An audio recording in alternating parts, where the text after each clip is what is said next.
pour s'engager vigoureusement dans la construction d'un nouveau modèle de développement en inversant les politiques économiques et sociales. Un nouveau modèle de développement capable de réhabiliter le Sénégal au plan historique, mais aussi d'émanciper le peuple sénégalais au plan économique, social et culturel. C'est de tout cela qu'un président de la République du Sénégal en l'an 20 du 21e siècle devrait s'occuper, plutôt que de se lancer dans des stratégies, des combinaisons et des combines et des manœuvres où ces combines et ces manœuvres et ces stratégies où vous ne rencontrerez le moindre grain d'intérêt pour le plus grand nombre de Sénégalais. Certains diront, en est-il capable? Mauvaise question. La capacité ou non d'une personne se mesure à l'aune du projet qu'il porte. Macky ne porte pas un projet de réhabilitation de notre pays et de notre peuple. Le projet qu'il porte est de servir des intérêts aux antipodes de ceux du peuple tout entier, tout en restant d'une manière ou d'une autre aux commandes du pays. D'autres ont parlé de rafistolage. Non plus. Ce n'est pas du rafistolage qu'il est en train de faire. Le président Sall est plutôt dans une construction politique de portée stratégique. C'est pourquoi il est juste de dire que nous sommes à un nouveau tournant politique qui s'élabore sous nos yeux, y compris dans les officines étrangères les plus insoupçonnées.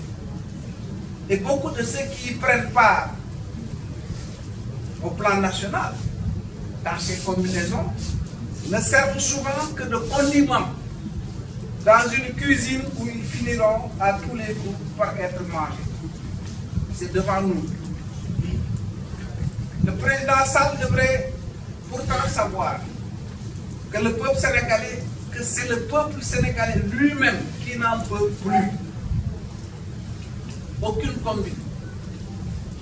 combinaison ne donnera du travail aux millions de jeunes qui en demandent.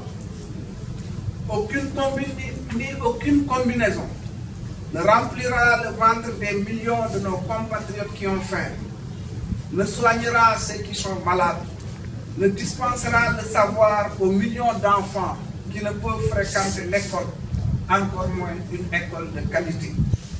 C'est donc dire que la voie dans laquelle il s'engage est sans issue, du moins pour le peuple.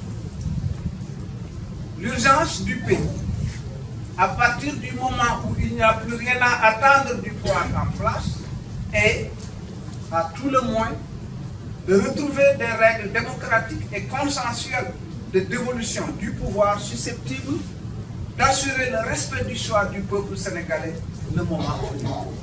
C'est le seul service qu'il doit encore rendre aux Sénégalais. J'ai appris qu'ils ont évoqué le dialogue dans leurs attendus pour fonder les aménagements apportés dans l'appareil d'État. C'est totalement indu. Le dialogue n'est pas achevé pour qu'on puisse l'évoquer en quoi que ce soit.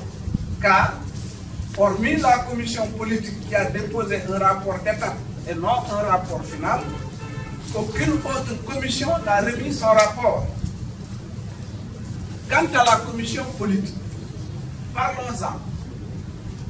Aucune des questions, des points clés de la plateforme du Front de résistance nationale n'a connu de consensus au niveau de ses travaux.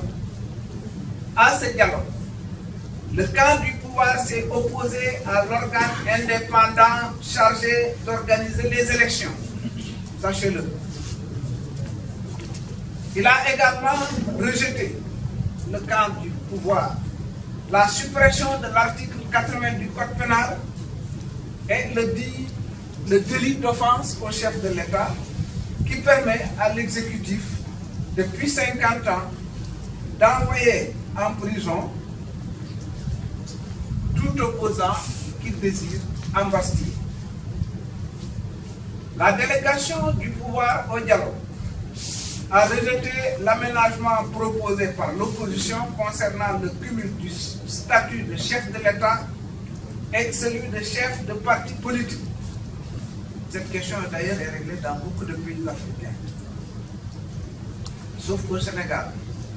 Elle a aussi récusé le bulletin unique, sans compter la question du parrainage, que j'appelle parrainage exclusion, de candidats à la présidentielle, qui avait justifié et justifie aujourd'hui encore le combat pour que Karim Meïssa Wade et Khalifa Ababacar Sall retrouvent leurs droits civils et politiques.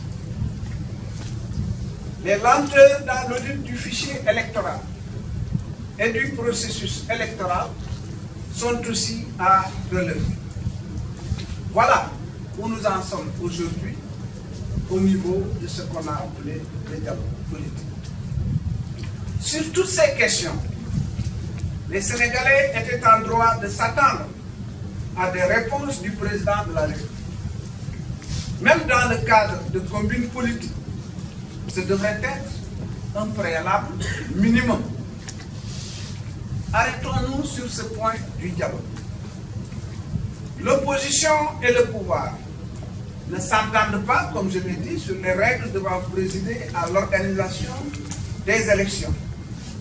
Et le pouvoir entend établir ses propres règles qu'il imposera exactement comme cela se faisait 40 années derrière.